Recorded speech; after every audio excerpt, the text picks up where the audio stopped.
In other news, regional transit between Leamington and Windsor will come to an end next spring. Leamington Council voted to hit the brakes on the service after provincial funding dried up.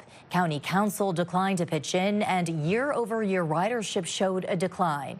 CTV's Bob Bellacicco joins us with more on this tonight. Well, Stephanie, ridership may be down, but this decision impacts a lot of people, starting with students here at St. Clair College to others who rely on that connection between Windsor and Leamington and municipalities in between. My hopes for any more expansion of regional transit is kind of gone down the drain now. The LTW, Leamington to Windsor transit service is coming to an end next spring.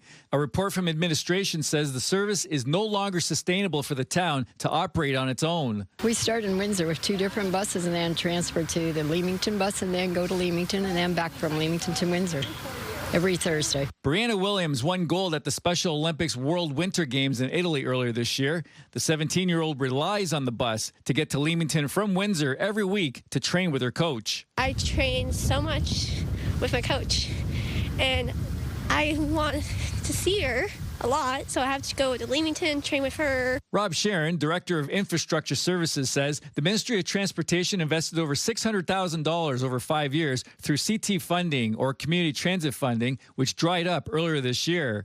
A pitch was made to County Council to help fund the LTW, which stops in Kingsville and Essex on its way to Windsor. But that was turned down earlier this month. County Council decided that because it was only servicing 3 out of the 7 communities, that they weren't willing to provide funding for that in 2026. Sharon says 70% of the riders are from Leamington, 20 from Kingsville, and 10 from Essex. Unfortunately, we had to look at it and just deemed the service unfeasible for us lower-tier municipalities to provide this regional transit service. So it's a little disheartening to see that our students are going to be disadvantaged again. So if there's something we can do on our end to continue to advocate for those students' needs and issues, we will continue to fight. Sharon says this type of transit system cannot be run on a shoestring year to year and looking for short-term funding. He notes County Council did approve money to initiate a regional transit study. I think it's having data that is going to be important, showing the community, saying, hey, like, if we had regional transit, this is what it would cost. So officials here at the college are hoping something positive comes out of this feasibility report. In the meantime, students and riders alike will now have to find new ways to get around the region come April. Stephanie? Okay, Bob Bellacicco tonight. Thank you, Bob. Now, this leads us to our question of the day.